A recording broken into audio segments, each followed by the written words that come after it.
Yeah, this is wild garlic bread.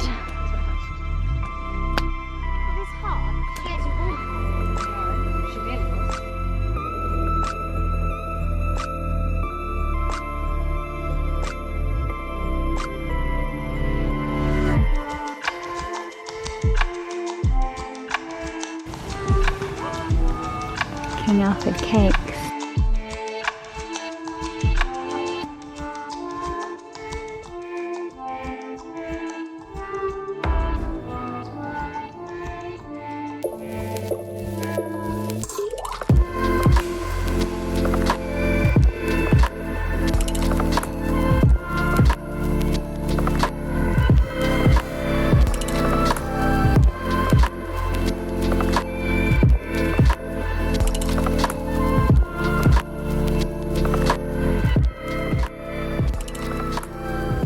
So we're back from forest school. That was delicious. We're staying here at my sister's place. I really love being here because I really like this wallpaper. And I get to steal her clips and socks and things. So I've been thinking heaps this week about things like labels, getting diagnosed and that kind of thing. Partly because, number one, it's Autism Awareness Month. Shout out to all the autistic children and humans in the world who are bringing and sharing their amazing gifts with their communities. My sister's back now. And two, because I've been talking a little bit about raising rebellious, free-spirited kids, and I really didn't want to give the impression that I think it's okay to just call them rebellious and free-spirited and wild, instead of in some cases getting them the diagnosis they might need to get support if there is something else going on with their brain. You can come in, Joe. Hi. Did some shopping. Oh, is it toilet paper? Oh wow, thank you so much. Hey Joe, yeah. Would you be on this video? What? Just for like 1 minute? Yeah. Maybe just saying, like talking about how having a label for Jude has helped your family? Yeah. Would you feel comfortable talking a little bit about that? Yeah. Okay, cool. I mean, I'd rather do it after I've waxed my eyebrows. Okay, you go and do that. I know, because then I'll have red face. Like, I need like a couple of days warning. I'll just move it back a bit. Okay, let me finish this. I'll just be like two. Put proper makeup on.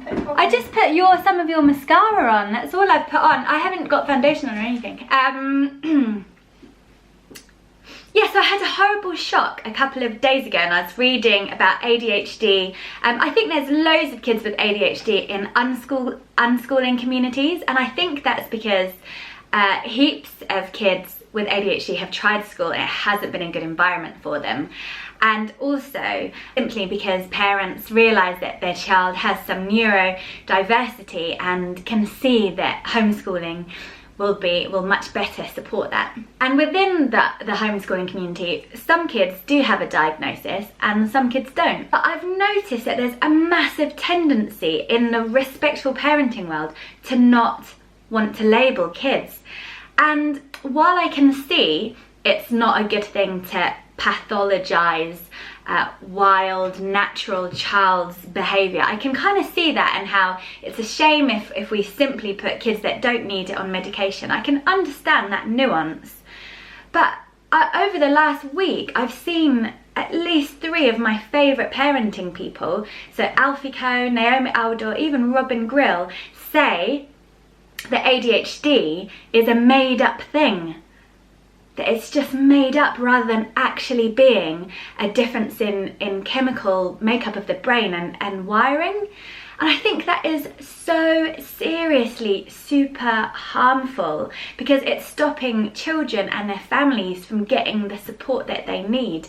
And I know that for heaps of families, having the label is a massive blessing. It gives their kids a tribe, it gives them access to support that they might not have beforehand, and it helps them have even more grace towards their kid as they realise their child isn't being naturally defiant in an impossible way. They're actually wired to be that way. I think denying some of those things like ADHD and PDA and SPD, denying that they're a thing, is actually really quite ableist, and I think we need to make room for the fact that there are kids with different brains, and society can really work to welcome them and make life, like make space for them in the workplace and in all of our different environments. I've been reading a little bit of Thomas Hartman's work, who's an author whose child got diagnosed with ADHD, and he didn't want to accept that it's a disorder.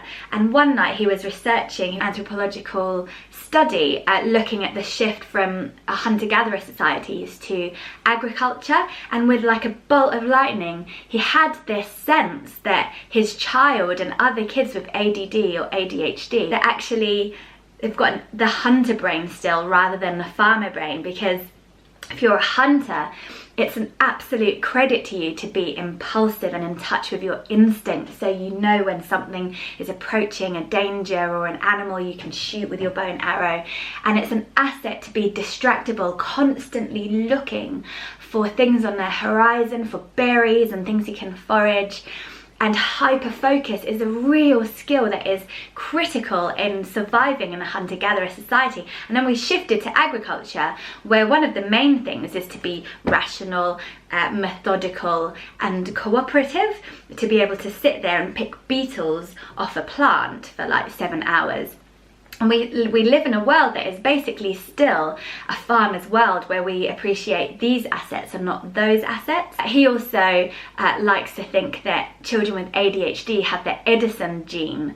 So Edison, he created the light bulb, but he was chucked out of school for being disruptive and distractible and impulsive. So he almost certainly had ADHD, but his mum didn't want to take that as a disorder.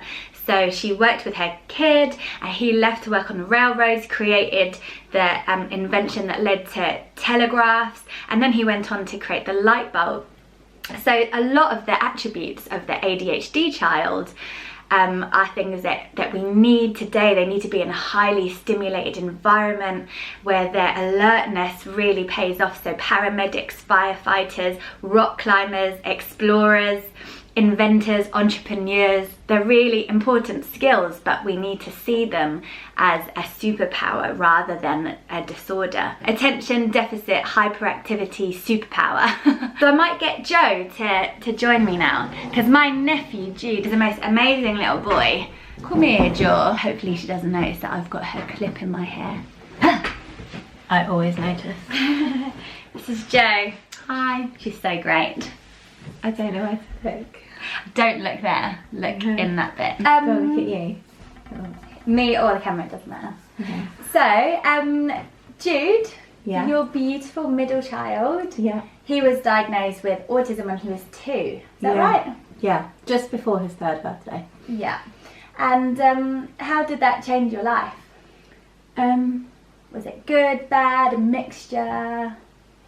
There was a sense of relief in terms of understanding some of the differences that we'd noticed and were struggling to make sense of. I think comparison is always a dangerous thing. I don't think it's ever particularly helpful, but having parented a neurotypical child and then having Jude, it was hard not to be alarmed at some of the behaviours that we were seeing and concerned that it was our parenting, that we'd somehow let Jude down in some way because he wasn't developing in the way we expected him to develop. Yeah. So there was a lot of relief involved in getting a diagnosis, I think. Yeah, that's interesting, isn't it? That the judgment that parents of neurodiverse kids often feel from society. Yeah.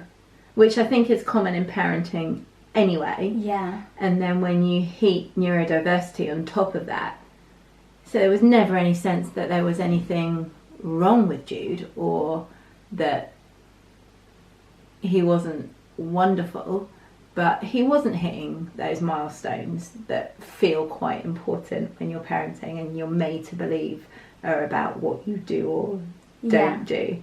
And for us, there were some irregularities that we were noticing anyway, and then we moved house. And so we moved community, we moved to a different building, we moved away from the people that he'd known his whole life, and where some of his differences weren't so obvious, I think the move compounded all of them, and he became quite distressed and quite unhappy. And he was a child that smiled constantly, and he had all these jumpers and t-shirts that would say like smile, smile, smile, that people had bought him for, or happy little camper, because he was always such a happy boy. And then we moved here and it felt like he was wearing them ironically, because he was just sad. And the upheaval exacerbated all of those complexities, I guess, where he'd been secure and safe and comfortable, and all of a sudden wasn't anymore. All the coping mechanisms that we hadn't even realised both he and we had put in place were gone. Then it became something that we had to face and had to have some conversations about, because our happy little boy was sad. And that was really hard. And getting the diagnosis for us just unlocked a world of information and unlocked a world of resources. And vocabulary, maybe. Yeah, definitely. Access to a community of people with shared experiences. And safe places for us to go and play without judgment. That was amazing. So families just need to do like what is best for them, don't they?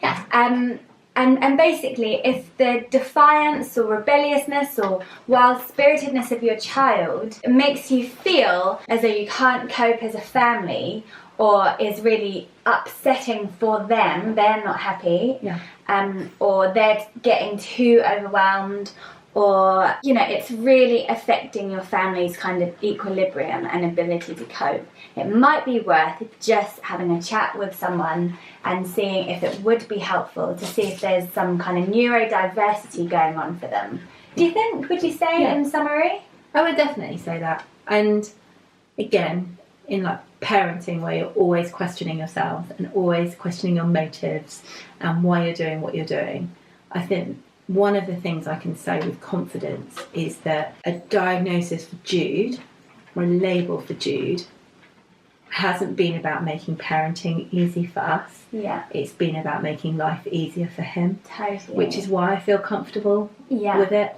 It hasn't been about putting a label on him that makes me feel better as a parent. It's about helping understand some of the ways in which I can make the world a more welcoming and hospitable environment for someone with a neurodiversity. And for us, that's why it's been really useful. I'm going on a bit. That's all right. It has always been about what's best for Jude, and for us, understanding something of his neurodiversity helped us to parent in a way that has helped Jude to re-find joy and security and comfort. Cool.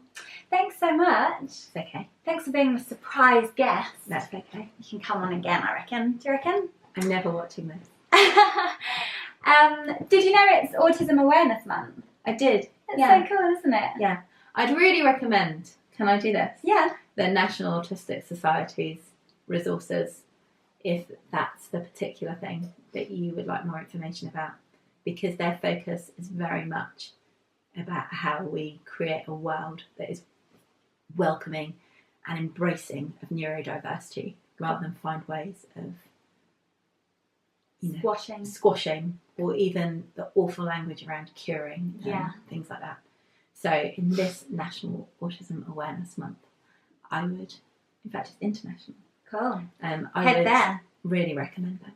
Also, our Parent Allies support group on Facebook is it's a group that supports each other to stand up for our kids' rights, to advocate for their children, and there's heaps of parents with neurodiverse kids in there, and there's lots of discussion about how we can support them as well. So that's another resource if you're looking for like a community of people who are choosing labels or not choosing labels, but all wanting to support their neurodiverse kids. There's that too. If you like my videos and want to support some of my work, you can come over to patreon.com/Lulastic. There's a link below, and for a little bit of money each month you can be a supporter and also get access to a few other resources like live streams and things like that. Yeah, wherever you are in the world. Can I say your last bit? Yeah! Stay radical! You're so good at that.